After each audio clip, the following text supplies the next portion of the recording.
Dear students, good morning. So we are doing with the daily current affairs analysis, particularly a few newspaper, and we are mostly focusing on which is important for prelims aspect. So to start with today's news, important India Japan Army exercise get underway. So this comes under GS2 effect of policies. So for prelims, you have to study about the exercise name. So Dharma Guardian, which is a joint military exercise conducted between India and Japan, so that both countries will share their experience, particularly on counter-terrorism operation. And since 2018, this exercise has been conducted. And then exercise Veer Guardian that involves Indian Air Force and Japan Air Self-Defense Force.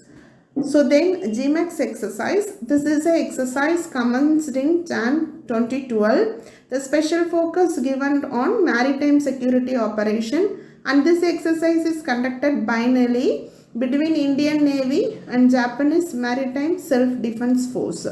So the last edition of GMAX was conducted in October 2018.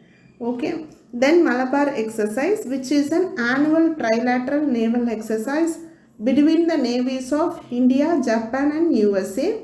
This is also held alternatively in Indian Ocean and Pacific Ocean. So this began as a bilateral naval exercise between India and the USA and in 1992, and this was actually expanded from bilateral to trilateral with the inclusion of Japan in 2015. So other exercise between India and Australia are Pitch Black and Oz Index. So recently UPSC has a trend to asking of this type of exercise name question. So make sure that you remember all this exercise name. Shinyu Maitri, which is a bilateral air exercise between the Japanese Air Self-Defense Force and Indian Air Force. The theme is joint mobility and humanitarian assistance and disaster relief on transport aircraft. Okay. Next, over 1,000 pangolins poached and trafficked in India in the past 5 years.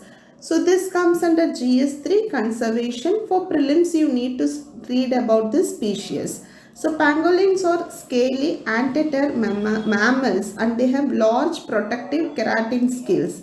They are the only known mammals with this feature. It uses these scales as armor to defend itself. So it itself defending and against predators by rolling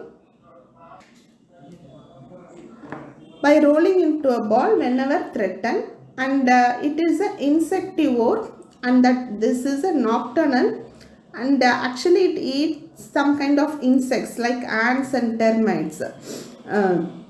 And out of the 8 species of pangolin, Indian pangolin and Chinese pangolin are found in India. So Indian pangolin is large anteater, and then a terminal scale is also present. So Indian pangolin is distributed in India except the arid region, high Himalayas and northeast. And the species also found in Bangladesh, Pakistan, Nepal and Sri Lanka. Chinese pangolin is found in the Himalayan foothills in eastern Nepal, Bhutan, northern India, northeast Bangladesh through southern China. Okay. And when it comes to conservation status, it is Schedule 1 under Wildlife Protection Act and endangered under IUCN Red List, and Chinese pangolin is a critically endangered under IUCN Red List and Appendix 1 under SCI. Next, RBI issues draft norms for borrowing, lending G6, that is government security. This comes under GS3 banking for prelims. It acknowledges the government debt obligation. Such security can be both short-term and long-term. Short-term means T-bills with maturities less than 1 year. Long-term means government bond or dated security. The central government issues both treasury bills and dated securities bonds. State government issue only bond. This is previous year question. Since they issued by the government, they carry no risk, and it is called risk-free gilt-edged security or instrument. FPIs are all allowed to participate in the GSEC market. Okay. So JSEC price fluctuates sharply in the secondary markets. So factors affecting their prices, demand and supply of the security, changes in interest rates in the economy and other macroeconomic factors like liquidity and inflation. Development in other markets like money, foreign exchange, credit and capital market. Development in international bond market, particularly US Treasury. Policy action by RBI like change in repo rate, cash reserve ratio and OMO, that is open market operation. Thank you.